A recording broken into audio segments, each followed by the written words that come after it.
Margaret Calloway drove her fist straight into Silas Croft's chest before he finished the word "cancelled." Not a slap, a fist. The same fist she had used to haul a 60-pound trunk across 4 states and 1 territory on the strength of 8 lying letters. He stumbled backward into the depot wall. His hat fell. Every soul on that dusty fork platform went dead silent. "You knew," she said, her voice low and absolutely steady. "You knew before I boarded the train in St. Louis. Say it." He said nothing. That was answer enough. If you've ever been abandoned by someone who should have protected you, stay with me. Subscribe to this channel, hit that bell, and drop your city in the comments. I want to see how far this story reaches. Now, let's go back to where it started. The letter had said, "I will be waiting at the depot, Miss Calloway. Red neckerchief, gray hat. You will know me immediately." Margaret had read that line 9 times on the train from St. Louis, not because she was romantic about it, because she was careful. She read things 9 times when they mattered, underlined the details that could be verified, and held people to exactly what they had written. 6 years of teaching school in Missouri had given her that habit, and it had never once failed her. Until this morning. Silas Croft was real. The red neckerchief was real. The gray hat was real. Every physical detail he had promised was standing right there on the platform of Dusty Fork, New Mexico territory, in the white hammer of a summer morning that was already pushing past 90 degrees before 8 o'clock. What was not real was the expression on his face when he saw her coming. A man waiting for a woman he had asked to come looks one particular way. Margaret had seen that look on the face of every father waiting at the schoolhouse gate for his child. Open, forward-leaning, ready. Silas Croft looked the opposite of that. He looked the way a man looks when he hears a sound in the dark and isn't sure yet how bad it's going to be. She covered the distance between them in 12 steps and hit him in the chest with her closed fist before he could arrange his face into anything useful. He went back into the depot wall. His hat fell into the dust. Every person within 30 feet stopped moving. "You knew," Margaret said. She did not raise her voice. She had learned long ago that a low voice in a moment of crisis carried further than a shout. "You knew before I got on the train in St. Louis. You let me travel 11 days. You let me spend the last of my food money. And you stood here with that neckerchief on and waited for me to walk close enough to tell me to my face." She looked at him. "Why? Why not just write the letter?" Silas straightened up. He retrieved his hat. He had the grace to look genuinely ashamed, which she almost respected, except that shame without action was just a feeling a coward had about himself. "The arrangement has changed," he said. "I know it has. Tell me why." He glanced around at the people watching. He lowered his voice. "There's a land dispute. The Sonora Copper Company made an offer on my property. I'm relocating to Albuquerque. There isn't a place for a wife in that situation anymore." "There isn't a place for a wife?" Margaret repeated. "But there was a place for a woman to travel 1,000 miles on your word." "I should have written sooner." "You should have written before I left St. Louis." She looked at him steadily. "You wrote 8 letters telling me this was a sound arrangement. You asked about my teaching experience. You asked about my reading and writing. You asked very specific questions about whether I had experience reviewing financial documents and contracts." She paused. "Why did you ask those questions, Mr. Croft? A cattle rancher who needs a wife doesn't generally require that information." Something moved behind his eyes. Quick, gone. "I wanted to know the kind of woman you were," he said. "You wanted to know if I was useful," Margaret said. "Try again." He put his hat back on. He squared it. "I'm sorry for the inconvenience, Miss Calloway. I'll pay for a room at the Drover's Rest tonight." He reached into his coat. "After that, you'll want to arrange passage back east." He held out a folded bill. Margaret looked at the money. She looked at his face. She thought about 11 days on a hard bench seat, breathing coal smoke and eating dried biscuits, and rationing every cent of the $46 that were supposed to carry her into a new life. She did not take it. "Keep it," she said. "You'll need it in Albuquerque." She turned away from him and walked back to her trunk. She grabbed it with both hands, lugged it to the edge of the platform, and dropped it off the edge into the dirt below. The latch sprung on impact. She climbed down after it, pressed the latch shut with her palm, picked the whole thing up, and set it against the post without looking back. Behind her, she heard Silas Croft's footsteps going the other direction. She did not turn around. She stood in the dirt of Dusty Forks Main Street with a broken latch trunk and $46, and the heat coming off the ground in waves that made the far end of the street shimmer and dissolve. And she made herself think. She was not going back to St. Louis. There was nothing in St. Louis. The school was closed, the position was gone, and she had no family left to go back to. She had come here because here was where the option was. That option had just evaporated. But she was still here, and here was still a place. And places had people in them, and people had needs. And a woman who could read and write and do arithmetic could make herself useful if she was willing to be practical about it. She looked up the main street of Dusty Fork. Frame buildings bleached by the sun. A mercantile. A land office with a fresh sign. A sheriff's office. 2 saloons. A church with a listing steeple at the far end. And directly across from the depot, wedged between a saddler's shop and a closed assay office, a low adobe building with a hand-lettered sign above the door. Vegas. Meals. In English and in Spanish both. She picked up her trunk and walked toward it. The inside of Vegas was 10 degrees cooler than the street, which was enough to feel like a gift from God. The smell hit her immediately. Chili and cornbread and real coffee. And her stomach responded with an embarrassing urgency. She had been eating dried biscuits for 3 days. There were 4 tables, a long counter, and behind the counter, a broad-shouldered woman of perhaps 55, who was spooning something into a clay pot with the unhurried precision of someone who had been doing this particular thing for a very long time and had no interest in doing it any faster. The woman looked up, looked at Margaret's trunk, looked at her face. "Sit," she said. "Water first." Margaret sat. The water came in a heavy clay cup, cold from a stone crock. She drank it in one long pull. "You came in on the morning train." The woman set a plate of cornbread on the table without being asked. "You were meeting Silas Croft." "I was," Margaret said. "And now you're sitting in my place with a broken trunk and the look of a woman deciding between screaming and making a plan." The woman came around the counter and sat down across from her with the easy authority of someone who owned every stick of furniture in the room. "Dolores Vega, this is my place. Tell me what happened." There was something in Dolores Vega's face that made careful composure difficult to maintain. Not pity. Dolores Vega did not look like a woman who trafficked in pity. It was something cleaner than that. The clear-eyed attention of someone who sees a situation for exactly what it is and is not afraid to say so. "He canceled the arrangement," Margaret said. "He's selling his land to the Sonora Copper Company and moving to Albuquerque. He knew before I left St. Louis." "Yes," Dolores said. "He would have known for some time."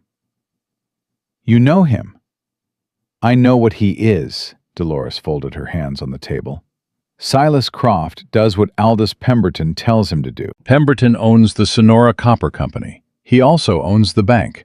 the two largest land claims in this valley, and the judge who sits on the territorial bench. Margaret broke a piece of cornbread. What does a copper company need with a mail-order wife? Not a wife, Dolores said. A reader. A woman who understands contracts and financial documents. Pemberton's company has been taking land from families in this valley for 3 years. They use lease agreements with hidden clauses, terms that allow the company to reclaim the land when the copper price reaches a certain point. Most of the people who signed those agreements couldn't read the legal English well enough to understand what they were giving away. She paused. The ones who could read it were guided toward signing anyway. Croft's matrimonial advertisement was Pemberton's idea. He wanted someone with your qualifications close at hand to make the paperwork look clean and legitimate. The cornbread sat untouched on the plate. He wanted a school teacher, Margaret said, to help steal land from people who couldn't read well enough to protect themselves. He wanted a school teacher with no money, no family, and no options, Dolores said. Someone who would need the situation badly enough not to ask questions. She looked at Margaret steadily. 14 families in this valley, Miss Calloway. My brother's family was one of them. That land is a copper processing yard now. The silence between them filled up with the sound of things rearranging themselves. How long has this been going on? Margaret asked. 3 years. Long enough that the people who might have stopped it have either been paid off or run off. Dolores stood and went to the stove. There is one man in this town who has evidence of what Pemberton has done. Real evidence. Original contracts compared against the filed versions. Private account records showing payments to the judge and the sheriff. He has had it for over a year. She ladled chili into a bowl and set it in front of Margaret. He doesn't know what to do with it alone. He needs someone who can read what he has and tell him in plain language exactly what it proves. Who is he? Margaret asked. The door to Vegas opened. He didn't fill the doorway dramatically. He simply opened the door, ducked to clear the frame, and moved to the counter with the careful economy of a large man who had learned long ago to be precise about how much space he occupied. He was very big. Not soft big, working big, the kind built by years of physical labor in all weather. Dark beard, thick and close. Eyes a deep, quiet brown. He wore a leather vest over a gray cotton shirt, a hat faded to the color of old bone, and a holster on his right hip with a Colt that had seen considerable use. He sat at the counter. He did not look at Margaret, which she noticed because everyone else who had come through that door had looked at her immediately. He registered her presence the way an experienced man registers everything, completely, without making a point of it. "Coffee," he said to Dolores. His voice was low and flat and took up no more space than necessary. "Already comin', Cal." Dolores poured without turning from the stove. She set the cup down and looked at him with an expression Margaret was beginning to recognize. The look she deployed when she was about to say something that mattered. "This is Margaret Calloway. Came in on the morning train. She was meeting Silas Croft." The man called Cal looked at Margaret. Direct, assessing, not unfriendly. "Ma'am," he said. "Croft canceled on her at the platform," Dolores continued. "She's stranded." Cal turned the cup once on the counter. Something tightened around his eyes. "Croft," he said, the name landing like something he'd stepped on before in the dark. "I told her about Pemberton," Dolores said quietly. "I told her about the 14 families." Cal was quiet for a moment. He looked at his coffee. Then he looked at Margaret with those steady, dark eyes and said, "I'm sorry, ma'am. That's a long way to come for a bad end." "It's not the end yet," Margaret said. "I just haven't decided what comes next." The suggestion of something moved at the corner of his mouth. "Fair enough. Dolores tells me you have evidence," Margaret said. "Contracts, account records." He went very still. He looked at Dolores. I said he had evidence, Dolores said calmly. I said he'd been sitting on it 14 months because he couldn't get it to anyone who mattered without getting killed first. I said he needed someone who could read it properly. She picked up a rag and wiped the counter. I believe I was right. Cal looked back at Margaret. He did it slowly, with the unhurried deliberation of a man who had learned to be very careful about the decisions he made quickly. You're a school teacher, he said. 6 years, St. Louis public and private schools. I've reviewed more contracts and financial documents than most attorneys. You got no stake in this town, no reason to stay. I have $46 and a broken trunk, Margaret said. And I just discovered that the man who brought me here intended to use my skills to help steal land from people who trusted him. That feels like a reason to stay. He studied her for a long moment. You know what you're asking to walk into? Tell me. He picked up his coffee. He came off the stool and moved to her table and sat down across from her, his big frame settling with deliberate stillness. Pemberton owns the sheriff, he said. Man named Harlow. Does whatever Pemberton needs done and asks no questions about it. The judge, Orr, has been on Pemberton's private payroll for 2 years. I got the ledger entries to prove it. He looked at her. Last man who made noise about the lease agreements was a homesteader named Hargrove. They burned his barn in April. He was gone by May. You're a former Pinkerton man, Margaret said. His eyes sharpened slightly. Dolores tell you that too? She didn't have to. The way you came through that door. The way you sat down. You're trained to read a room before you're in it. She held his gaze. Why did you leave? A pause. He turned the coffee cup on the table. They asked me to do something I wouldn't do, he said. So I stopped. And now you're sitting on 14 months of evidence and no clear path forward. That's about right. What do you have, exactly? He looked at her steadily. Original lease agreements compared against the versions recorded at the land office. Discrepancies are significant and deliberate. Private account ledger showing payments to Orr, Harlow, and 3 members of the territorial legislature. He paused. And a collection of letters between Pemberton and his attorneys in Santa Fe that I reckon a trained reader could do considerable damage with. You need those documents read, organized, and summarized into plain language a federal marshal can act on, Margaret said. I need someone who won't run the first time Harlow rides past the property, Cal said. He looked at her. I got a ranch 2 miles east. Small, decent, spare room. He stopped. Something crossed his face. Not hesitation exactly. More like a man deciding how much of the truth to put on the table at once.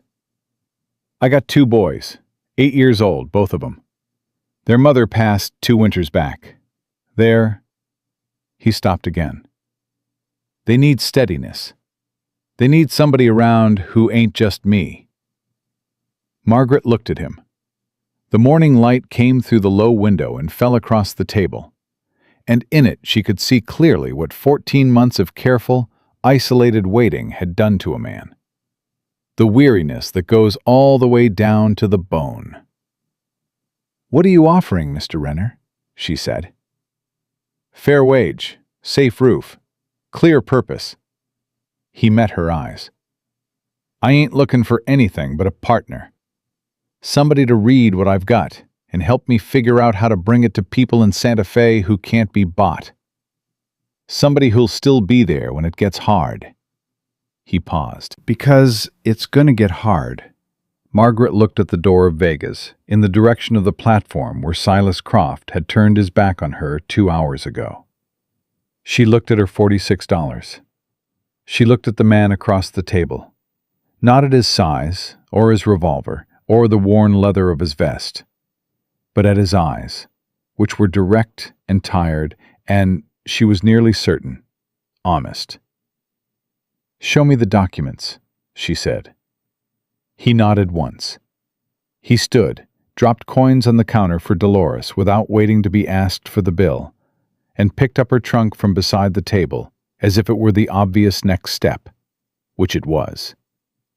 Dolores caught Margaret's eye as she passed the counter, said nothing, gave one small, weighted nod.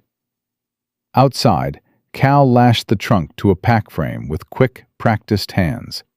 The heat pressed down on everything. The main street of Dusty Fork shimmered at both ends. Margaret looked at the town. The land office with its fresh painted sign. The sheriff's office with its closed door. The Sonora Copper Company's brass nameplate glinting on the building beside the bank. And understood, with a cold, clarifying certainty, that this town had been arranged very deliberately to look like law and order, while running on something else entirely underneath. She had spent 6 years teaching children to read, so the world couldn't lie to them as easily. It was past time she applied that lesson to something that mattered. She picked up her skirts and walked to the mule. The ranch, 2 miles east of Dusty Fork, was not what Margaret had expected, though she was beginning to understand that expecting anything in New Mexico territory was a reliable way to be wrong. It was a working place. That was the most accurate thing she could say about it. The main house was solid adobe, thick-walled against the heat, with a covered porch that ran the length of the front and a stone well 20 feet from the door. A barn, a corral with 4 horses and a mule, a kitchen garden that was losing its argument with the summer drought, but had not yet surrendered entirely. Everything about it said a man had been keeping things functional by sheer will and not much else. Cal said nothing on the 2-mile ride. He rode slightly ahead on a big roan gelding, his back straight, his hat pulled low against the morning glare. Margaret rode the mule Dolores had lent her and did not attempt conversation. She had learned in 6 years of teaching that silence was not always a problem to be solved. When they came into the yard, 2 boys exploded off the porch. They were identical in the way that made strangers do a visible double-take. Same dark hair, same build, same way of moving, which was fast and slightly reckless, like small animals that hadn't yet learned the full consequences of speed. 8 years old, Cal had said. They looked it. They also looked like they had dressed themselves in the dark, which Margaret suspected was not far from the truth. The taller one, by perhaps half an inch, pulled up short when he saw her. The other one ran straight past him and grabbed Cal's stirrup before the horse had fully stopped. "Pa, who's that?" "Her name's Miss Calloway," Cal said, dismounting. "She's going to be staying a while. Help her with that trunk." The boy who had grabbed the stirrup, he had a small scar above his left eyebrow, which was how Margaret would learn to tell them apart, looked at the trunk lashed to the pack frame, looked at Margaret, and then looked at his brother with a particular expression of a child performing rapid calculations. "I'm Thomas," he said to Margaret. "That's my brother William. He don't talk much to strangers." "I talk," William said, from where he had remained on the porch steps. "You ain't talking now." "I'm thinking first." Cal had the trunk unlashed in 3 movements. He set it on the ground beside Margaret. "Thomas, William, Miss Calloway is a school teacher. She's going to be helping me with some work." He looked at both boys with a steadiness that was neither harsh nor soft, just level, the way a man looks who has been the only authority in a household for 2 years and has made his peace with the weight of it. "You will treat her with respect. You will do what she asks." "That's not a discussion." "Yes, sir," Thomas said immediately. William came down the porch steps and looked at Margaret with his father's directness, minus a decade and a half of learned restraint. "Can you cook?" he asked. "William," Cal said. "It's a fair question," Margaret said. She looked at William. "Yes. Can you eat?" Something shifted in William's face. Not a smile exactly, but the door to one opening slightly. "Yes, ma'am." "Then we'll get along fine." She picked up the near end of her trunk. "Are you going to help me with this or not?" Both boys grabbed the other end. The spare room was off the kitchen, small, clean, with a wood frame bed and a window that faced east. which meant it would be blazing by 7 in the morning and bearable by noon. Someone had put a folded quilt on the bed that had been washed recently. Margaret noted that and said nothing about it. Cal showed her where things were with the economy of a man who had been living alone long enough that explanation felt mildly unnatural. Water from the well, wood for the stove beside the back door, lamp oil in the cabinet above the dry sink. The boys slept in the loft. He slept in the room at the far end of the hall. "The documents are in the barn," he said. "I'll bring them in tonight after supper." "Why the barn?" "Because if Harlow's deputies ever ride out here with a warrant, the house is the first place they search." He said it the way he said most things. Flat, factual, no particular emotion attached. "There's a false floor under the feed bins. Been there since I bought the place. Didn't build it, but I have found it useful." "How long have you been here?" 4 years. "That's 2 years before you left the Pinkertons." He looked at her. "You're quick with numbers." "I'm a school teacher. Talk." He was quiet for a moment, leaning against the kitchen doorframe with his arms crossed, and she saw him deciding, the same calculation she had watched on his face in Vegas, how much truth to put on the table, and in what order. "I bought this place while I was still working," he said. "Knew I wouldn't do it forever. The work, the legitimate work, tracking criminals, building cases, that part I was good at, and I didn't mind it. But the Pinkertons work for whoever pays them, and the people who can afford to pay them are not always the people who deserve to win." He stopped. There was a labor dispute, coal country in Pennsylvania.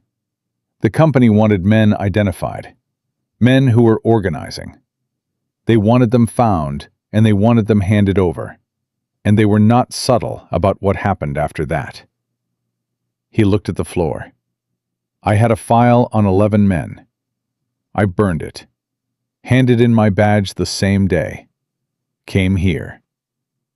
Margaret was quiet for a moment. Outside, she could hear Thomas and William arguing about something in the yard, the normal bickering frequency of brothers. "And the evidence against Pemberton," she said. "How did you come by that?" "First year I was here, I did some work for a man named Hargrove. David Hargrove. Homesteader, decent man, honest. He'd signed a lease agreement with the Sonora Company for water rights access across a corner of his property. Standard enough arrangement, or so he thought." Cal uncrossed his arms and moved to the kitchen table and sat down. "He came to me because he'd heard I used to be an investigator. Said the company was claiming the lease gave them right to all mineral extraction on his land, not just water access.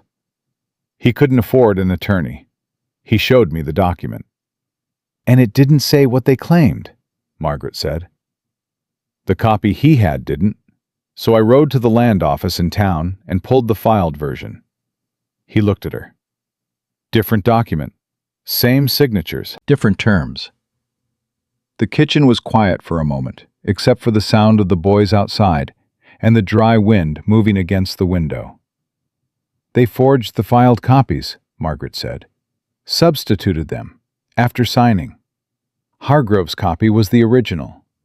The land office version had new clauses, 3 of them, buried in the middle of the 5th paragraph, in language that required a lawyer to parse."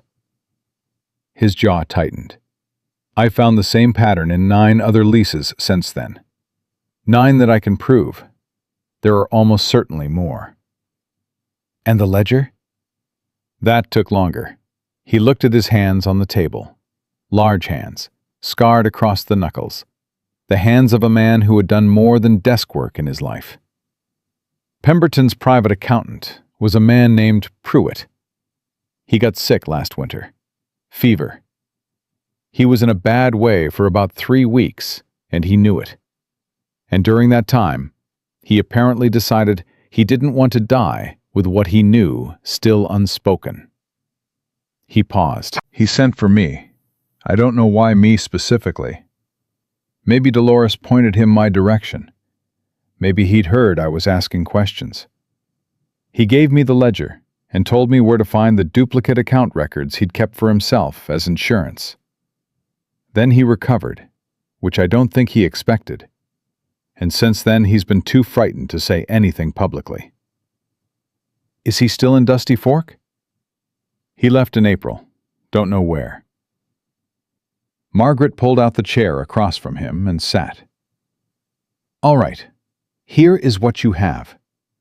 Original lease documents that contradict filed versions.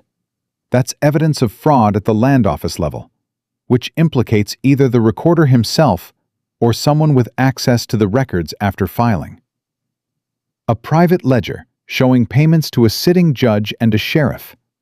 That's bribery and corruption of public officials, which is a federal offense. And a pattern across at least 9 properties, which establishes that this is systematic, not incidental. She looked at him. That is a significant case, Mr. Renner. A federal prosecutor in Santa Fe could do considerable damage with that. If it gets to Santa Fe, Cal said. What's between here and Santa Fe? 2 days of open territory, a telegraph station at Mesilla, and the fact that Pemberton has eyes in most of the towns along the route. Man tries to leave Dusty Fork with a suspicious bundle and rides hard for the capital. Harlow hears about it inside of 4 hours. Then we don't ride out with a suspicious bundle, Margaret said. We send a letter. Ordinary post, ordinary envelope, written in plain language that sounds like personal correspondence until you know what you're reading. She met his eyes. That's what I do, Mr. Renner. I take complicated things and make them comprehensible. I've been doing it for children for 6 years. I can do it for a federal marshal. He looked at her for a long moment with those quiet, dark eyes. You understand that once we send that letter, he said, we are committed. There's no taking it back. If Pemberton gets wind of it before the marshals arrive, he will move on this property. I understand. You've been in this town for 4 hours. I've been in this situation my entire adult life, she said. People with power using paperwork to take things from people who can't fight back. I just never had the evidence to do anything about it before. She held his gaze. Show me the documents, Cal. It was the first time she had used his given name. He noticed it. He did not make anything of it, but he noticed it. He pushed back from the table and stood. After supper, he said. Boys need feeding first. Supper was beans and salt pork and the last of a loaf of bread that had been better 2 days ago. Thomas talked steadily throughout the meal about a hawk's nest he had found in the east pasture, the precise dimensions of it, the number of eggs, his theory about how long before they hatched. William ate with focused efficiency and said almost nothing. But twice, Margaret caught him watching her with a measuring look that reminded her strongly of his father. She washed the dishes. Cal dried them without being asked, which she noted. The boys disappeared into the loft with the energy of children released from the table. When the lamp was lit and the kitchen was quiet, Cal went to the barn and came back with a leather satchel that was heavy enough that he carried it with both hands. He set it on the table and opened it.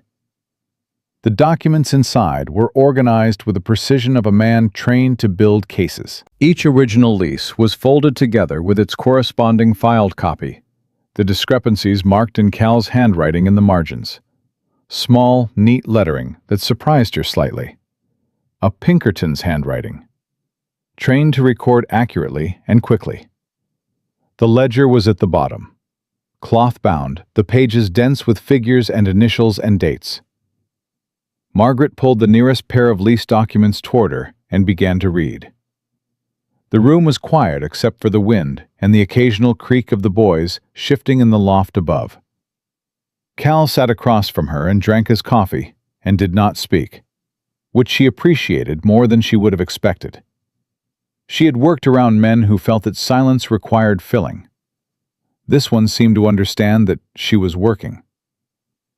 20 minutes in, she said, without looking up. The handwriting on the file copies is different from the originals. Not dramatically.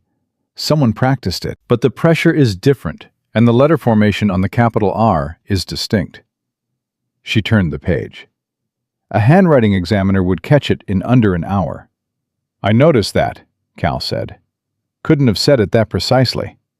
That's why you need me. She turned another page. The substituted clause on the mineral rights. It references a territorial statute number. Do you have a territorial code book? Dolores might. The mercantile, possibly. We need it. If that statute number is incorrect or refers to something else entirely, the clause is void on its face. That's a much simpler argument to make to a court than forgery. She looked up. Simpler arguments win faster. He was watching her with an expression she couldn't immediately categorize. Not admiration exactly. More like the look of a man watching something click into place, after a long time of the pieces lying separate and useless on the table. 14 months, she said. What? You said you've had this for 14 months, waiting for the right moment. Waiting for someone I could trust with it, he said. Quiet, precise. She looked at him for a moment, then she looked back at the documents. I need 3 days, she said, to read everything thoroughly, to write a summary document that a federal marshal can follow without legal training, to draft the letter to Santa Fe. She straightened the papers in front of her. While I'm doing that, I need you to stay visible in town. Normal routine, nothing that signals anything has changed. You want me out of your way, Cal said. I want Harlow watching you buy feed at the mercantile and drinking coffee at Vegas, while I'm in here building the case that ends him. She met his eyes. Can you do that? I've been doing it for 14 months, he said. Good. Then 2 more weeks shouldn't trouble you. She turned back to the ledger and opened it to the first page of figures. Go to sleep, Cal. I'll be here when you wake up. He stood. He collected the coffee cups from the table and set them in the dry sink, with the quiet tidiness she was beginning to understand was simply his nature, a man who maintained order in the small things because the large things had been uncontrollable for a very long time. At the kitchen doorway, he stopped. He didn't turn around. Miss Calloway? Margaret, she said, still reading. A pause. Margaret. He said it carefully, like a word in a language he was learning. I'm glad Dolores was open this morning. She did not look up from the ledger. So am I, she said. Good night, Cal. His footsteps went down the hall. His door closed quietly. Above her, in the loft, she could hear the slow deepening of 2 small boys' breathing as they settled into sleep. The lamp threw a warm circle of light across the documents spread on the table. Outside, the New Mexico night had dropped 30 degrees from the afternoon's brutal heat, the way it did out here. Sudden, complete, no negotiation. Margaret pulled the ledger closer and kept reading. The first payment to Judge Orr was dated March 4th, 1877. $250. The notation beside it read simply, O. Land term, Vega claim. She stopped. Vega. She looked at the entry again. She thought of Dolores, setting down her spoon and sitting across from a stranded stranger without hesitation. She thought of the small, weighted nod at the door of the adobe restaurant as Margaret walked out.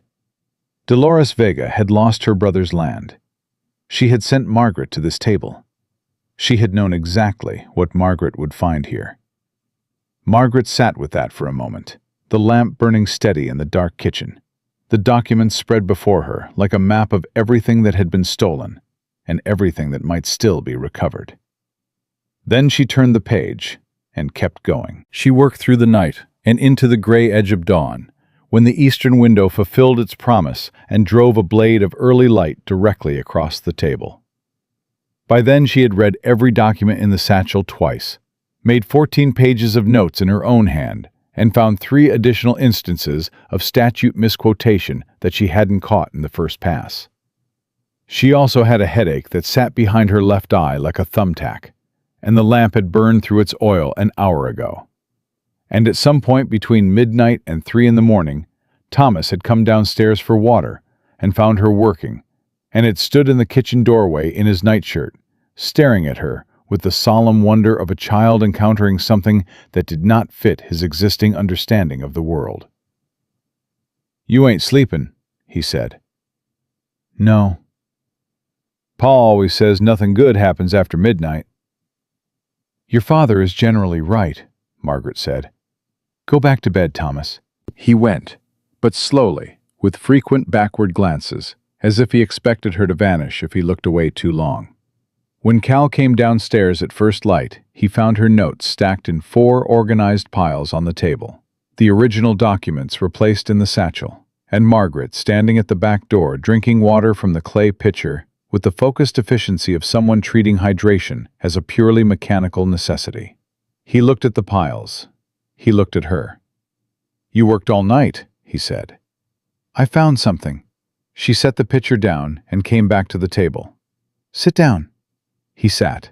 She remained standing because she thought better on her feet, and she needed to think clearly for this. "The statute references in the substituted clauses," she said. 3 of them cite Section 41 of the New Mexico Territorial Land Code of 1872. I verified it against the code book from your shelf. She had found it behind a row of tool catalogs, which suggested he had not known it was there. Section 41 governs water diversion rights for mining operations. It has nothing to do with mineral extraction leases on private property. Whoever drafted those substituted clauses either didn't read the statute they cited or, and I think this is more likely, they counted on nobody ever checking. Cal was very still. "What does that mean legally?"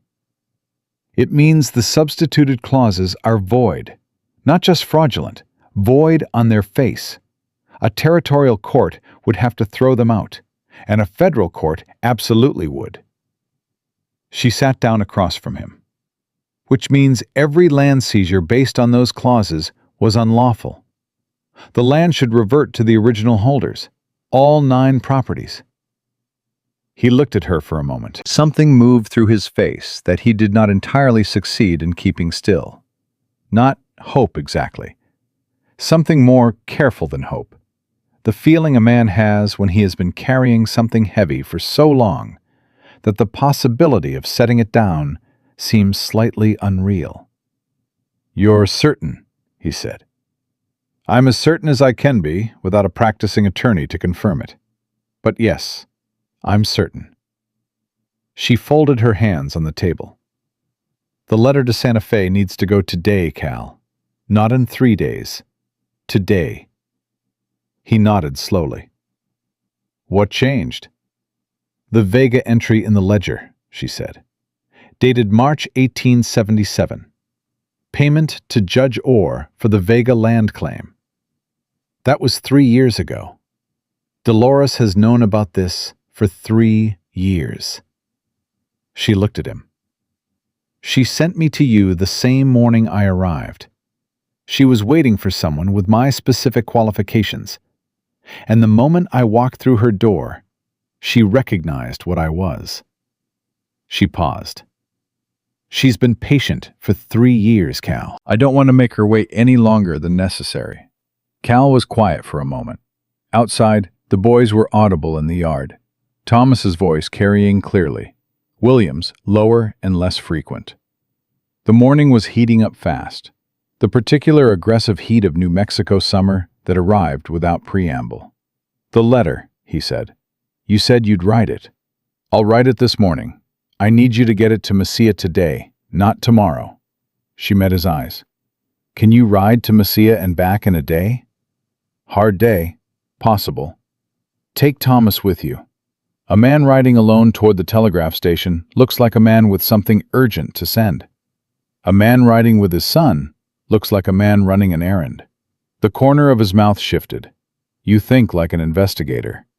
"I think like a teacher managing 30 children who all want different things simultaneously. The skill set overlaps more than you'd expect." She pushed back from the table and stood. "I'll have the letter ready in an hour. Eat something before you go." She was at the stove when William came through the back door, muddy to the knee on one side, in a way that raised questions she decided not to ask before breakfast. He stopped when he saw her at the stove. "You're making breakfast," he said. "Somebody has to." She cracked 2 eggs into the pan without looking at him. "Wash your hands. Don't tell me how you got that mud on you until after we've eaten." He washed his hands at the dry sink and sat at the table across from his father, and she heard the two of them talking in low voices behind her. Cal explaining that he and Thomas were riding to Mesilla, William asking why he couldn't go, Cal saying someone needed to stay and help Miss Calloway with the property. William going quiet, in the particular way of a boy absorbing a responsibility he wasn't certain he wanted, but recognized as real. When she set the plates on the table, William looked at his eggs, and then looked at her with that measuring expression she had come to expect from him. "Did you really punch Silas Croft on the platform yesterday?" he asked. She sat down. "Where did you hear that?" "Thomas heard it at the well this morning from the Gutierrez boy." News in a small territory town moved, apparently, at the speed of children at the communal well. "I hit him in the chest," she said, "with my closed fist." William considered this carefully. How come? Because he had done something dishonest and deserved to know that someone had noticed. She picked up her fork. "That is not a general solution I recommend, William. In most situations, a well-constructed argument is more effective than a fist. But occasionally a situation calls for immediate clarity." William looked at his father. Cal kept his eyes on his plate, but there was something around the corners of his eyes that Margaret was beginning to identify as the expression he used when he found something genuinely funny and had decided not to show it. "Yes, sir," William said, and applied himself to his breakfast. The letter took her 40 minutes. She wrote it twice.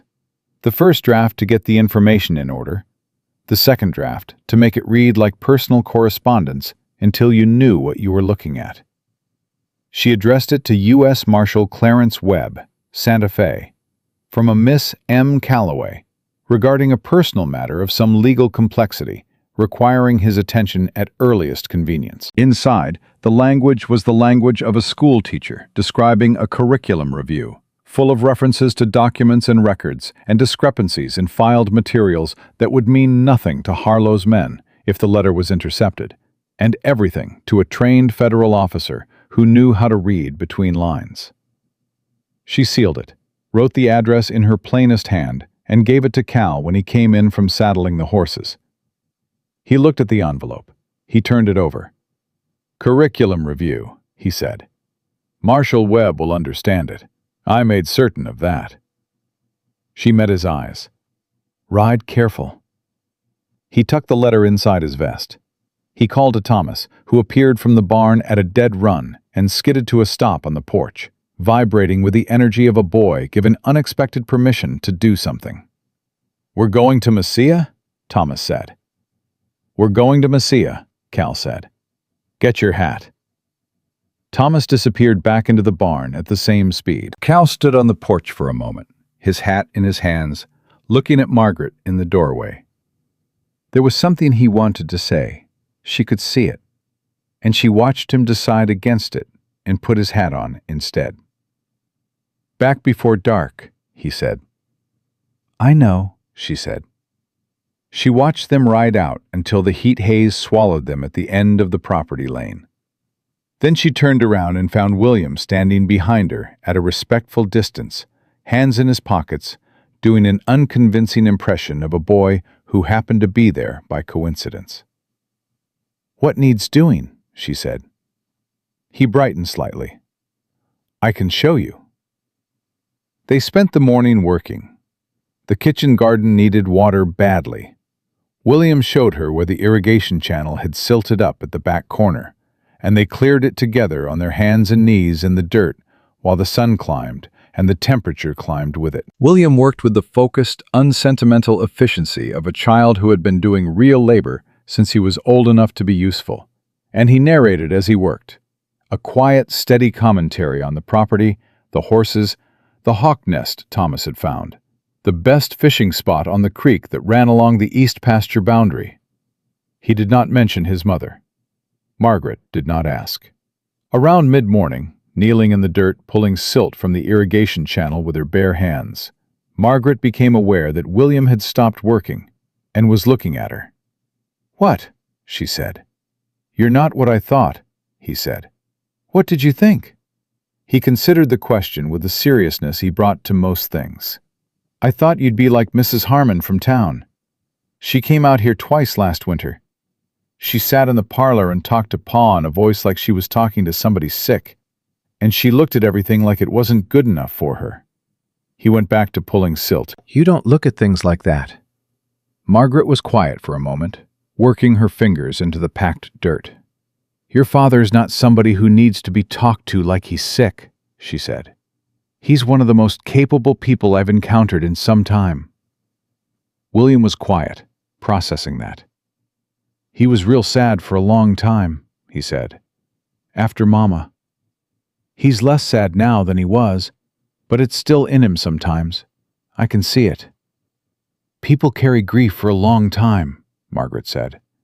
"That's not weakness. That's just the way it works." "Do you carry any?" William asked.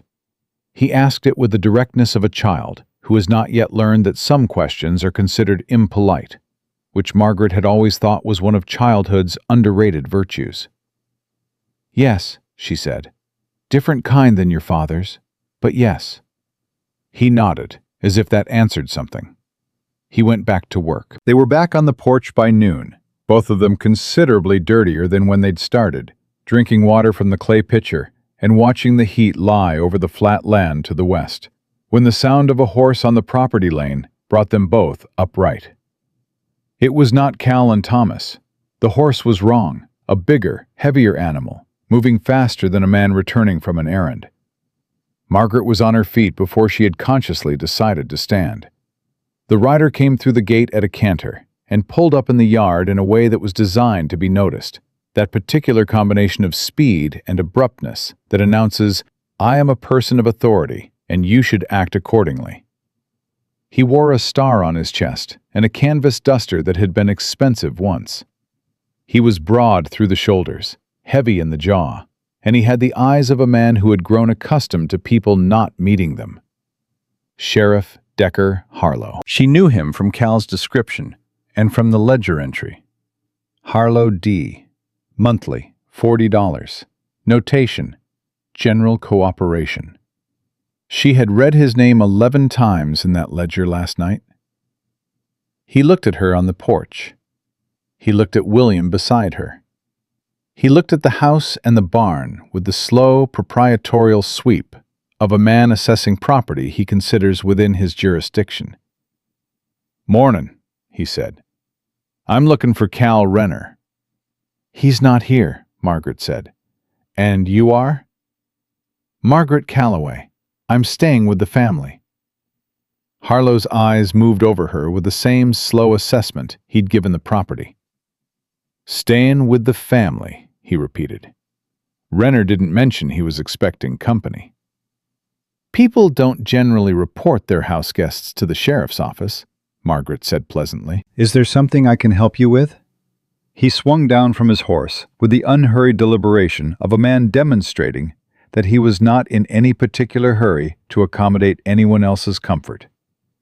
He did not tie the horse.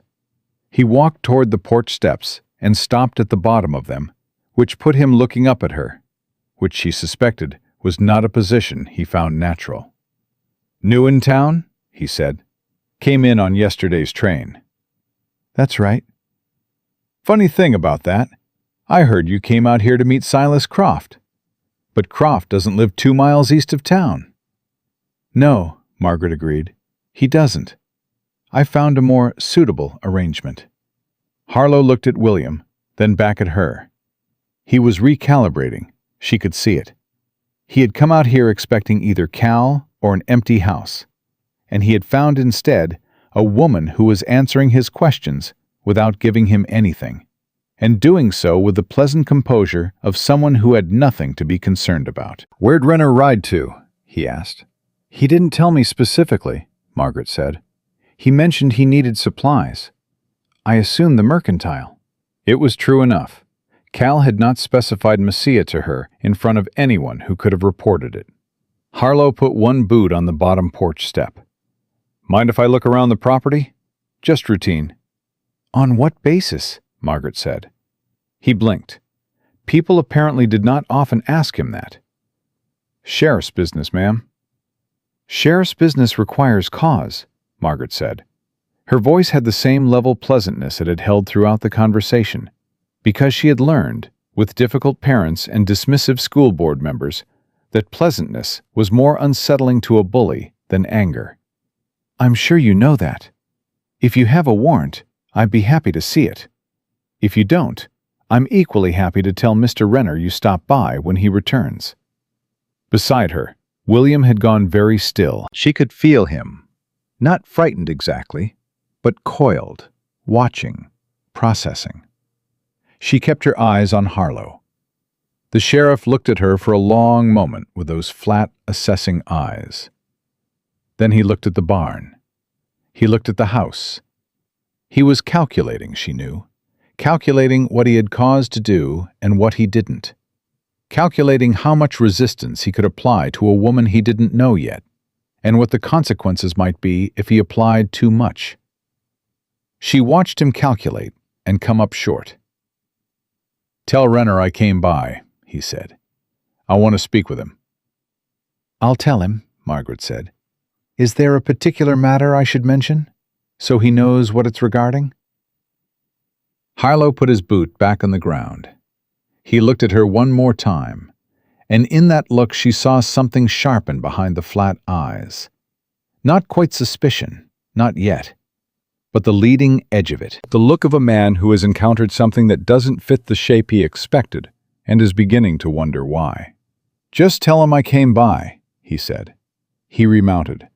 He rode out of the yard at the same deliberate canter he'd arrived in, without looking back. Margaret stood on the porch and did not move until the sound of hoofbeats had faded entirely. Then she let out a slow breath and sat down on the porch steps. William sat beside her. He was quiet for a moment. Then he said, "You weren't scared of him." "I was," Margaret said. "I've learned to be scared quietly." He looked at her sideways. "Thomas would have said something dumb. I almost said something dumb." "I noticed. You didn't, though." "What would have happened if you'd let him search the barn?" She looked at him. He was 8 years old. He deserved an honest answer. "Nothing good," she said. William was quiet for a moment, absorbing that. Then he stood up and brushed the dirt from his trousers with the brisk practicality of a boy moving on to the next thing. "I'm going to put the water on for supper," he said. "Pa and Thomas will be hungry when they get back." He went inside. Margaret sat on the porch steps and looked at the empty property lane where Harlow had gone. And she thought about the ledger entry with his name in it. $40 a month for general cooperation. And she thought about the substituted lease clauses with their false statute numbers. And she thought about 14 families, and Dolores's small weighted nod at the door of the adobe restaurant, and the trust that had been placed in her by people who had very few places left to put it. She thought about the letter, sealed and tucked inside Cal's vest, riding hard toward Messia. She hoped it was enough. She hoped it was fast enough. She was still sitting there, working through those thoughts with the same methodical attention she had given the documents the night before, when she heard the back door open, and William's voice flowed out from the kitchen. "Miss Calloway, water's on." She stood up. She squared her shoulders. She went inside. Cal and Thomas came back an hour after sundown, riding in under a sky gone deep purple at the edges, the horses lathered and tired. Thomas fell off his horse with the dramatic exhaustion of a boy who had ridden hard all day and wanted full credit for it. Cal dismounted quietly and led both animals to the corral without being asked. Margaret had supper on the table, and said nothing about where they'd been until the boys had eaten and climbed to the loft, and the sound of their breathing overhead had settled into the slow rhythm of genuine sleep. Then she told Cal about Harlow. She told it plainly, in order, the way she told things, what he said, what she said, what she observed in his face when she refused him entry to the barn. Cal listened without interrupting, his coffee cup turning slowly in his hands. When she finished, he was quiet for a long moment. "He came the same day I rode out," he said. "Yes." "That's not coincidence." "No," she said. "Someone told him you'd left the property, or he was already watching and saw you go." She looked at him. "Either way, he knows something has shifted. He doesn't know what yet, but he's looking." Cal set his cup down. The letter went out on the 4 o'clock post from Mesilla. Webb's office in Santa Fe gets mail in 2 days if the rider doesn't stop. Maybe 3. He looked at the table. If Webb moves fast, we could have marshals here in 5 days. 5 days is a long time if Harlow is already suspicious. "Yes," Cal said, "it is." Margaret had thought about this for the 3 hours she'd sat on the porch after Harlow left, running through the geometry of it, the way she worked through arithmetic problems with slow students, patiently, from every angle, until the shape of it became clear. "He can't move against you openly without cause," she said. "Not yet. He came out here today looking for something he could use, and he didn't find it. But if Pemberton pushes him—" "Pemberton will push him," Cal said. "The moment Pemberton hears a woman came off that train with a connection to Croft and ended up on my property, he'll push. Then we need to give Harlow nothing to find, and we need to move the documents." Cal looked at her. "Move them where?" "Dolores," Margaret said. He was quiet. "She's already part of this," Margaret said. "She has been for 3 years. And Harlow won't search her place. She's been in this town too long, and she has too many people who eat at her table. Searching Vegas would cost him goodwill he can't afford to lose." She met his eyes. "The satchel goes to Dolores tonight. If Harlow comes back with a warrant, there's nothing here to find." Cal looked at the lamp for a moment. Then he nodded once. "I'll ride in early, before the town's moving. Take the satchel under your coat. Don't put it in the saddlebag." She paused. "And Cal, don't go to Dolores directly. Stop at the Mercantile first. Buy something ordinary. Then go to Vegas for coffee. Normal morning." He looked at her with that expression she had seen twice before, the one that was not quite a smile, the one that appeared when she had said something that confirmed a calculation he'd already made. "You sure you weren't a Pinkerton in a former life?" "I managed a classroom of 29 children ranging from 6 to 14 years old," she said. "The organizational challenges are comparable." He almost smiled. Fully, this time. It broke through the careful stillness of his face and changed it entirely, and she looked away before she could spend too much time noticing the change. "Get some sleep," he said. "You didn't sleep last night." "I'm aware of that." "Margaret." She looked back at him. He was serious again, the smile gone. But something remained in his face that hadn't been there before. A warmth that sat just below the surface, careful and unannounced. "What you did today," he said, "with Harlow, standing on that porch and turning him around without giving him a single thing he could use." He stopped. "I've worked with trained men who couldn't have done that." She held his gaze for a moment. "He's not as smart as he thinks he is," she said. "That's the most useful thing I learned today."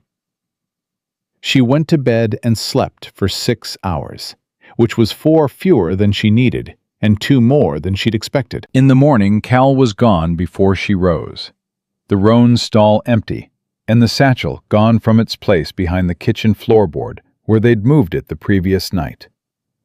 She made breakfast, got the boys fed, and set to their morning chores, and settled at the kitchen table with her notes and the copy of the Territorial Code Book to verify 2 remaining statute citations she hadn't fully resolved. She was on the 2nd citation when she heard Thomas shout from the yard. Not a playing shout, not the shout of a boy startled by an animal or a falling tool.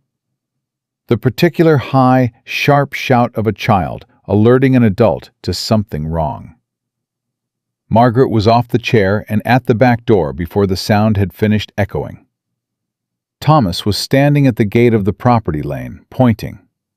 William was already running from the barn toward the house.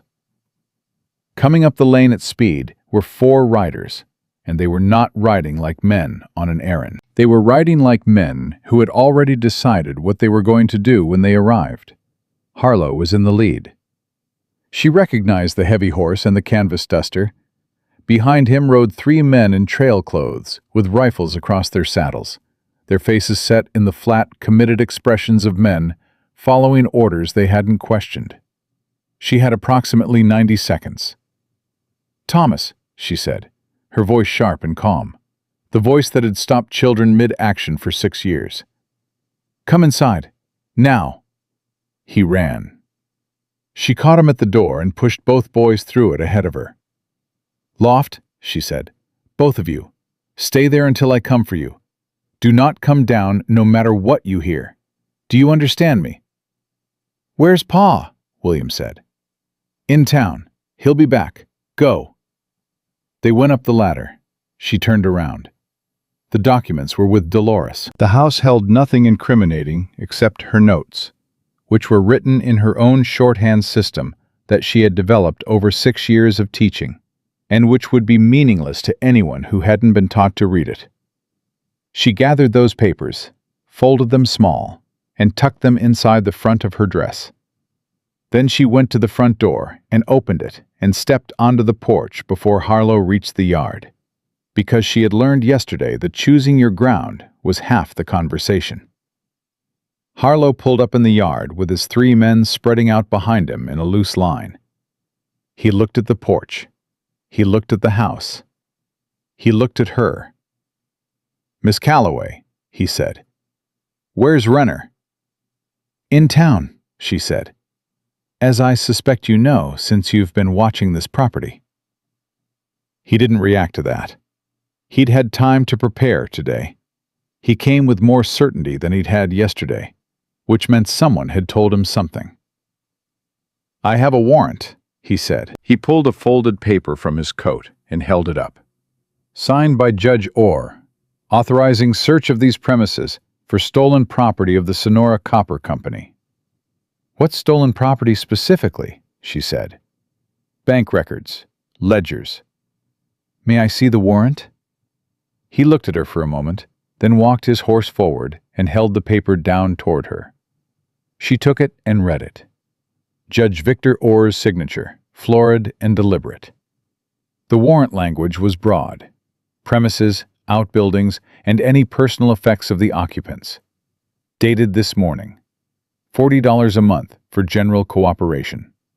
She had read that entry 17 times. "This warrant was signed this morning," she said. "That's right." "And you're executing it before noon." She looked up at him. "You rode out here yesterday without a warrant, and I declined your search. You obtained a warrant this morning. That sequence tells me you expected to find something specific here yesterday, and when I turned you away, you went to Judge Orr." "I'm executing a legal warrant, ma'am." His voice had an edge now. "Step aside." She stepped aside. She was not going to obstruct a warrant. That was a battle she could not win and did not need to fight. The documents were not here. Let him search. She stood on the porch and watched Harlow's 3 men dismount and go through the house methodically. They were not careless about it, which told her they had done this before. They moved furniture, looked under floorboards, opened every cabinet and trunk. They went through her own small trunk, which held nothing but clothing, and her Bible, and a packet of letters from former students that she had carried from St. Louis. One of the men came out of the house holding the packet of letters and brought them to Harlow, who looked through them. He handed them back without comment. They searched the barn for 40 minutes. She could hear them pulling up floorboards, digging through the feed bins, moving equipment. The false floor that Cal had described, they found it. She heard the different hollow sound when they hit it, heard one of them call out, heard the sounds of it being opened. Empty. She had known it would be empty. She had moved the satchel last night. Harlow came back to the porch. Something had changed in his face. Not the suspicion, which was still there, but the certainty behind it had developed a crack. He was beginning to wonder whether he had the right target, or whether the right target had been smarter than he'd accounted for. "Nothing in the house," one of his men said behind him. "Nothing in the barn," said another. Harlow looked at Margaret. He looked at her for a long time with those flat, calculating eyes. "Where did Renner go in town?" he said. "I told you, I don't know specifically." "You're protecting him." "I'm answering your questions accurately," she said. "Those aren't the same thing." He came up the porch steps and stopped close enough that she had to hold herself deliberately still to avoid stepping back.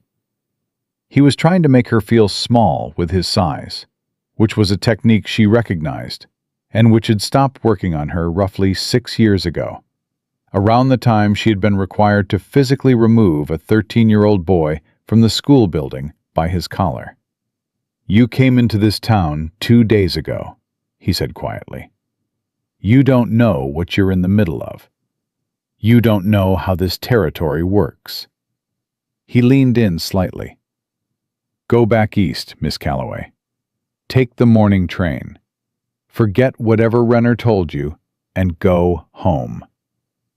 She looked up at him steadily. "That sounds like a threat, Sheriff.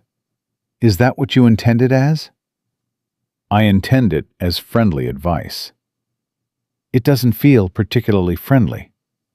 He stared at her. Then he straightened up and turned to his men. "We're done here." He came back down the porch steps, remounted, and looked at her one final time from the saddle. "Tell Renner I want to see him in my office before sundown."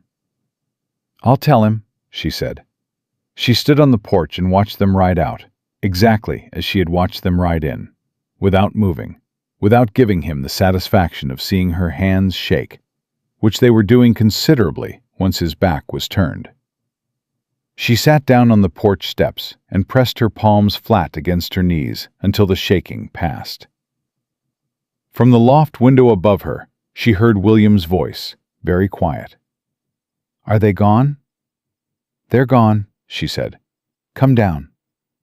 Both boys came off the porch in a rush, Thomas talking immediately about everything he'd heard through the floorboards. William going straight to the barn to assess the damage, with the focused practicality of his father. Margaret sat on the steps and let Thomas talk, and watched the property lane, and waited. Cal came back 40 minutes later, alone, at a controlled trot that broke into a canter when he came through the gate and saw her face. He was off the horse before it had fully stopped. He looked at the barn door, which was hanging at an angle where the search had been rough with the hinges. He looked at her. "Harlow," she said. "Warrant from Judge Orr. 4 men. They searched the house and barn." His jaw tightened. "The documents are with Dolores. We moved them last night," she stood. "They found the false floor. It was empty." He let out a slow breath. He took his hat off and ran a hand through his hair and put it back on. "You handled it." "I handled it," she paused. "He told me to take the morning train back east." Something went very still in Cal's face. Not anger. Something quieter and more dangerous than anger. "He say anything else?" "He wants you in his office before sundown." She met his eyes. "Don't go." "Margaret." "Don't go, Cal. That office is where he has control of the situation. Out here, on this property, in open daylight, there are things he can't do. Inside that office, with a warrant from a judge he owns, there are considerably fewer constraints."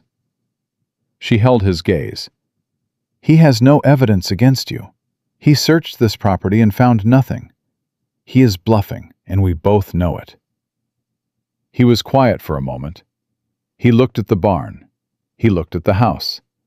He looked at the two boys who had materialized at the edge of the yard and were watching their father with the intense, reading attention of children who have learned to take their cues from the adults around them.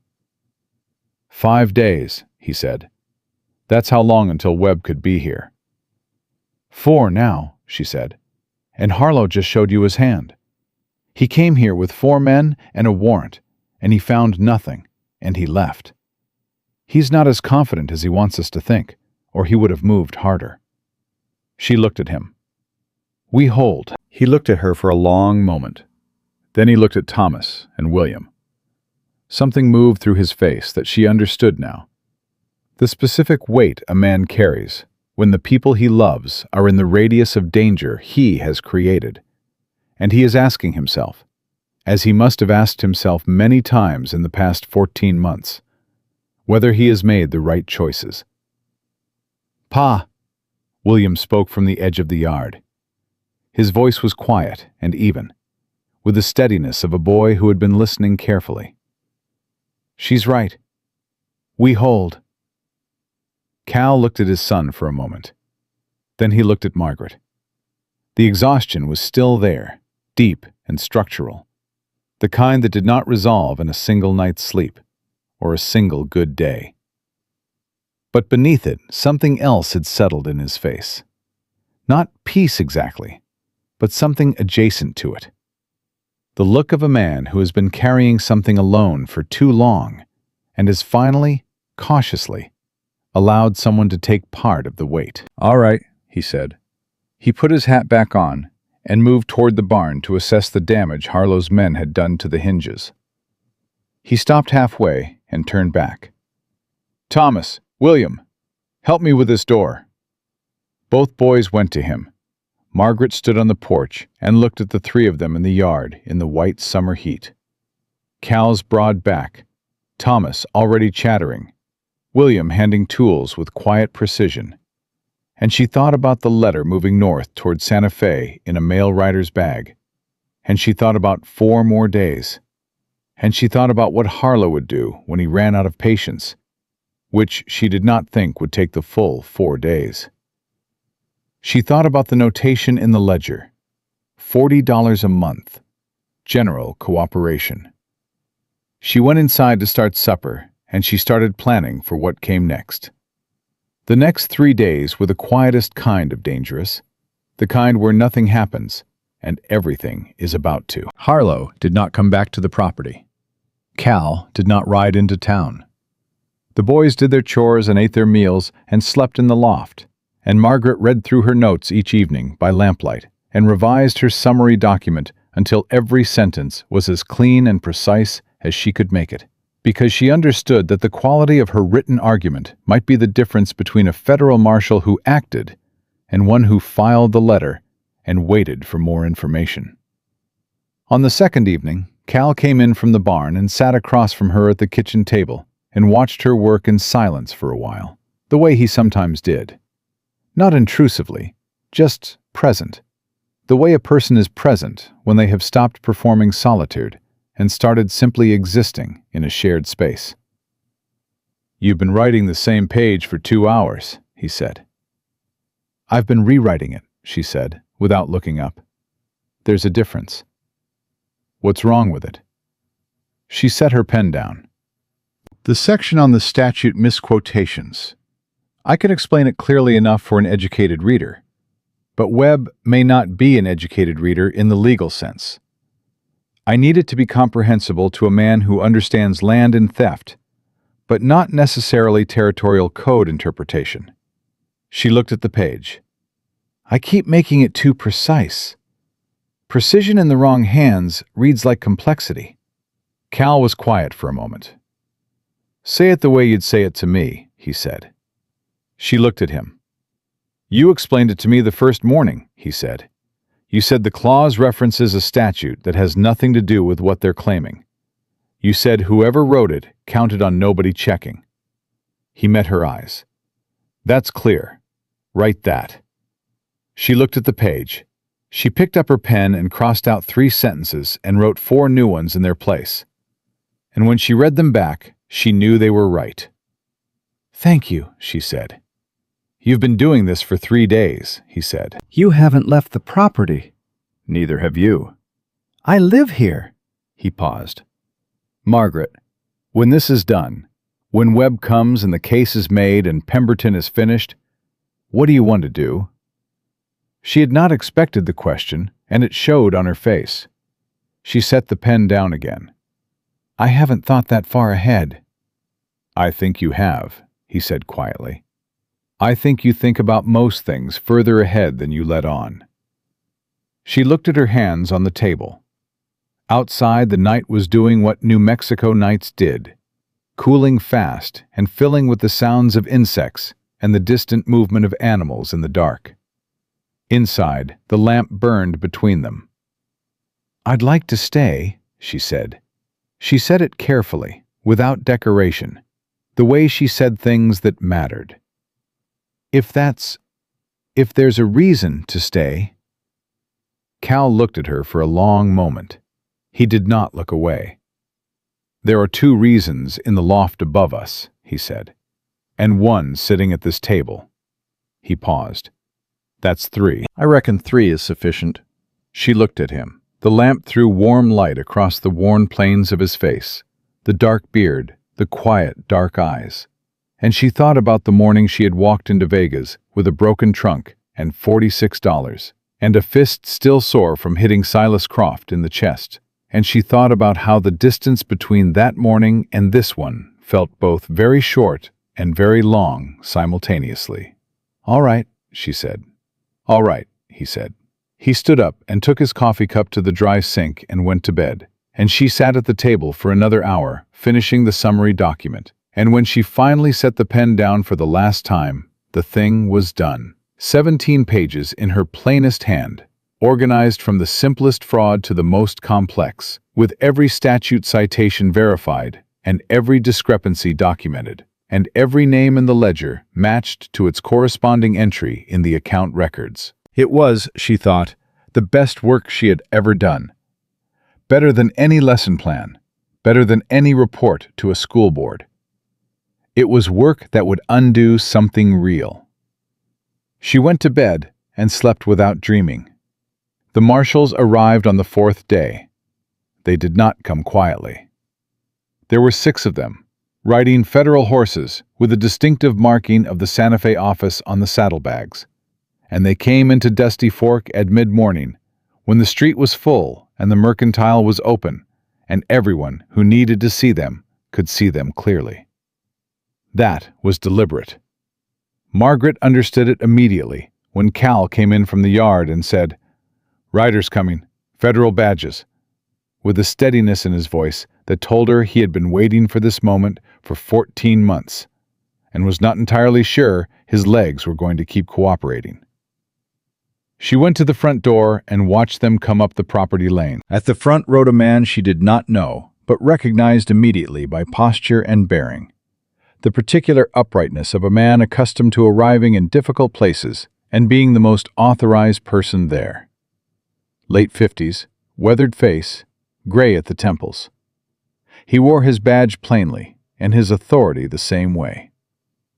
He pulled up in the yard and looked at the house, and then looked at Cal standing on the porch. "Cal Renner," he said, not a question. "Marshal Webb," Cal said. Webb dismounted.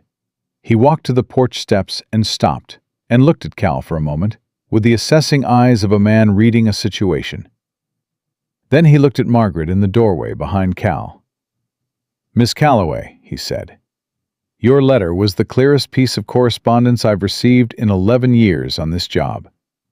I read it 3 times on the ride down." He paused. "The second time to make sure I hadn't imagined it." "The documents are at Vega's restaurant in town," Margaret said. "I can take you there." "In a moment." Webb looked at Cal. "Aldous Pemberton, Judge Orr, Sheriff Harlow. You understand what you're initiating here?" Been initiating it for 14 months, Cal said. Waiting on the right moment. The right moment rode in from Santa Fe this morning, Webb said. Let's go to town. They rode in, Cal and Margaret and the 6 federal marshals, and the effect on Dusty Fork's Main Street was immediate and complete. People stopped. The mercantile owner came to his window.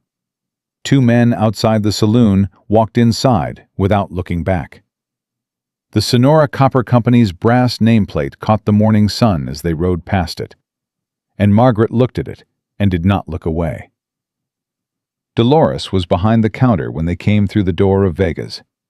She looked at the federal badges, and she looked at Margaret, and something moved through her face that was not quite tears and not quite a smile, but contained the substance of both. She went to the back room without being asked and came out with a leather satchel and set it on the counter in front of Marshal Webb. "This belonged to my brother's land first," she said.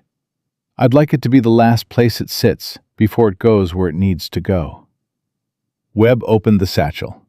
He looked through the documents, not quickly, not performing thoroughness, but actually reading, the deliberate attention of a man who understood exactly what he was looking at. Twice he stopped and went back to a previous page. Once he asked Margaret a question about the statute citations, and she answered it in 3 sentences, and he listened to all 3 without interrupting. When he closed the satchel, he looked at his deputies. "Bring in Harlow first," he said, "or second. Pemberton last." He picked up the satchel. "I want Pemberton to hear the other 2 are already in custody before we come for him. Let him think for 20 minutes. 2 deputies went out. Margaret stood at the counter next to Dolores, and they did not speak for a moment. Then Dolores reached out and covered Margaret's hand with her own, a brief, firm pressure, the kind that carries everything that words would dilute. And then she went back to the stove, because the breakfast crowd had stopped eating to watch the federal marshals, and the food was getting cold, and Dolores Vega's restaurant had not survived 3 years of Pemberton's Dusty Fork by allowing drama to interfere with practical function. Harlow came in without much resistance, which told Margaret that he had seen the marshals ride in and had spent 20 minutes calculating his options and found them limited. He looked at Margaret when they brought him through the door of Vega's, and she looked back at him, and he looked away first. Judge Orr was more difficult. He argued jurisdiction from his office for a quarter of an hour before Webb went in person and stood in the office doorway and said, very quietly, that arguing jurisdiction with a federal marshal was the kind of decision that courts tended to remember when considering sentencing recommendations. Orr came out after that. Pemberton took the full 20 minutes. Margaret imagined him in his office above the copper company, hearing the news of Harlow and Orr, making calculations of his own. Who could be bought? Who could be pressured? Whether there was a version of this situation he could still control. She had read enough of his correspondence in the satchel to know how his mind worked. Always looking for the angle, always assuming there was one. When Webb's deputies brought him into Vega's, he was composed. He was a man in his 60s, well-dressed, with the particular confidence of someone who had operated without consequences for long enough that consequences had begun to feel theoretical. He looked at the satchel on the counter. He looked at Webb. He looked at Cal. He did not look at Margaret, which told her everything about how he had originally assessed her when Croft had placed the matrimonial advertisement. A tool, a resource, someone to be used and not watched.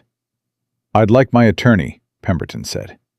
"You'll have him," Webb said, "in Santa Fe, where you're going this afternoon." Pemberton looked at the satchel again. "Whatever documents you have, they've been stolen. The chain of custody is compromised. No territorial court will—" "We're not going to a territorial court," Webb said. He opened the satchel and set the ledger on the counter facing Pemberton. "Federal court, Mr. Pemberton. Your payments to a sitting judge and an active county sheriff are federal offenses. The land fraud across 9 properties implicates the Territorial Records Office, which is also federal jurisdiction. He paused. And the young woman standing next to Mrs. Vega has written me a 17-page summary document that lays all of it out in language that a jury of 12 ordinary citizens will understand without difficulty. He closed the ledger. I've seen cases built on less go to conviction in 6 months. Pemberton looked at Margaret for the first time. She met his eyes. She did not look away. She did not perform anything. No triumph, no anger, none of the emotions that were present in her chest, but belonged to her and not to this moment. She simply looked at him the way she had looked at the documents for 3 nights running. Clearly, completely, without flinching. He looked away first. They took him out after that, and Harlow and Orr after him. And the street outside Vegas had gathered a crowd by then. Miners and homesteaders and families who had been living inside Pemberton's system for years, watching the federal horses and the men in custody, with the particular collective expression of people witnessing something they had not quite let themselves believe was possible. Dolores came out onto the step beside Margaret and stood there while the riders went down the main street of Dusty Fork. And neither of them spoke, and neither of them needed to. Behind Margaret, Cal's hand came to rest on her shoulder. Brief, warm, certain. She did not turn around.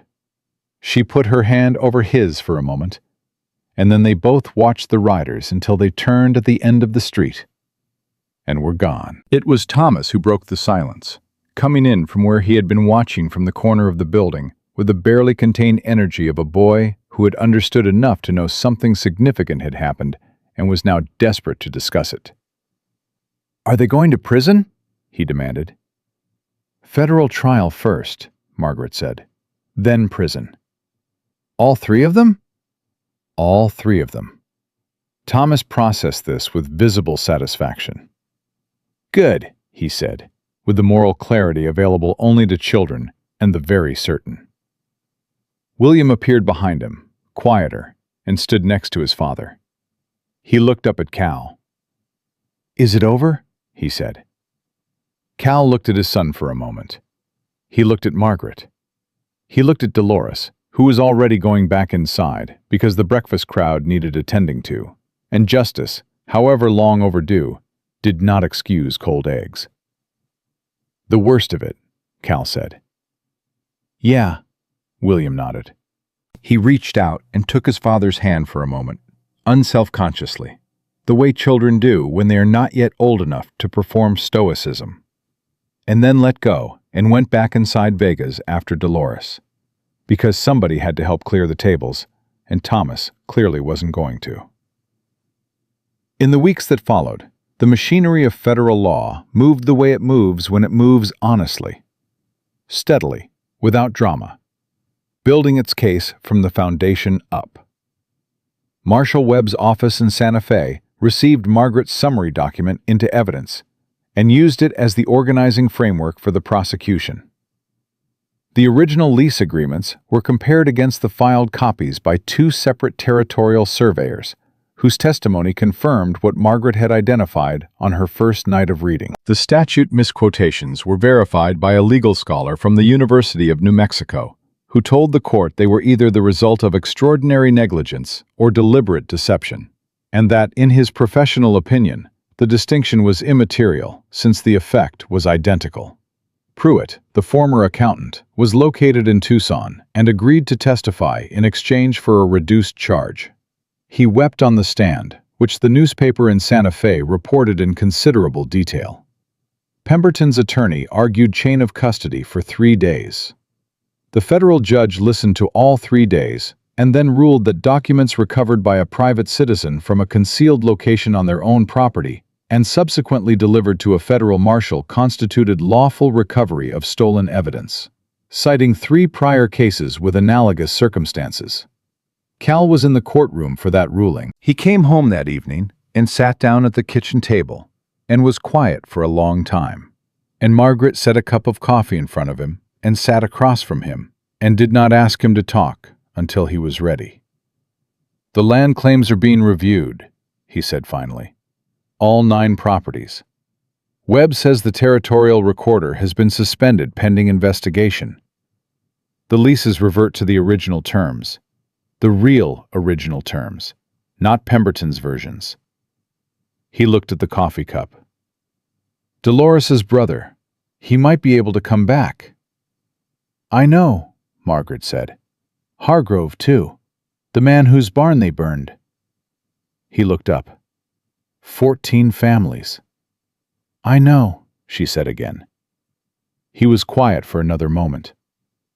"I've been sitting in this valley for 4 years," he said, "since before I left the Pinkertons. I came here because I needed somewhere that wasn't what I'd been doing, but I didn't know what I was going to do instead. I thought maybe the land was enough. The boys, the work." He stopped. "It wasn't enough. I knew it wasn't enough, but I didn't know what the missing piece was." Margaret looked at him. "Turns out it was a school teacher from St. Louis who punched a man on the train platform," he said. She laughed. It came out before she could organize it into something more dignified. A genuine laugh, unguarded. And Cal looked at her with something open and uncomplicated on his face. The look of a man who has made someone he loves laugh and is not going to pretend that isn't exactly what he intended. "You could teach here," he said. "There's no school in Dusty Fork. There were enough families before Pemberton took their land. When they come back, and some of them will come back, there will be children." He looked at her steadily. "I can build a schoolroom. 1 room off the side of the house. Thomas and William are going to need a teacher who isn't their father and has no patience for excuses. And there are going to be other children who need the same." Margaret thought about the 14 families. She thought about the children in those families who had been growing up in a town where the institutions designed to protect them were being used against their parents. She thought about what it meant to be able to read clearly in a world full of documents designed to confuse you. She thought about the letter she had written to Marshall Webb, and the 17 pages of plain, precise language, and the prosecutor who had told Webb it was the clearest case summary he had seen in a decade. She thought about a classroom, a real one, in a territory that needed what a classroom could give. "1 room isn't enough," she said. "We'd need at least 2. 1 for the younger children and 1 for the older ones. The educational needs are too different to address in a single room efficiently." Cal looked at her. "2 rooms," he said, "and a proper bookshelf, not a catalog rack, a bookshelf, floor to ceiling, with an actual library." "Floor to ceiling," he said, the suggestion of a smile. "And I'll need Thomas and William to stop treating their arithmetic as optional," she said. "That starts immediately, regardless of when the school is built." "Yes, ma'am," he said, very quietly, and the smile broke through completely, warm and real and entirely his own. Outside, they could hear Thomas and William in the yard, their voices carrying on the summer evening air, Thomas explaining something at length, and William responding with his characteristic economy. The kitchen smelled of supper and coffee, and the particular lived-in warmth of a house that has people in it who intend to stay. The frontier had brought Margaret Calloway to the end of everything she had planned, and then handed her something she had not thought to want. Not the comfortable arrangement she had crossed 4 states to find, but a harder thing and a truer one. A purpose that used everything she had. A family that needed exactly what she was. A man who had been waiting, without knowing it, for someone who could read what he could not, and say plainly what needed saying. She had come to New Mexico territory with $46 and a broken trunk, and a fist sore from a punch that had started everything. She was still the same woman who had thrown that trunk off the platform, certain, clear-eyed, unwilling to be made small by people who operated on the assumption that she could be. But she was no longer stranded. She was no longer alone. And the land that Pemberton had tried to drain of everything decent was going to have a schoolhouse on it before winter, with 2 rooms and a floor-to-ceiling bookshelf, and every child in the valley was going to learn to read well enough that no contract, no clause, no deliberately incomprehensible legal language would ever be able to take from them what was theirs. That was not the life she had planned. It was the life she had built, out of the wreckage of a lie, with her own 2 hands. And Margaret Calloway had never once in her life broken easily.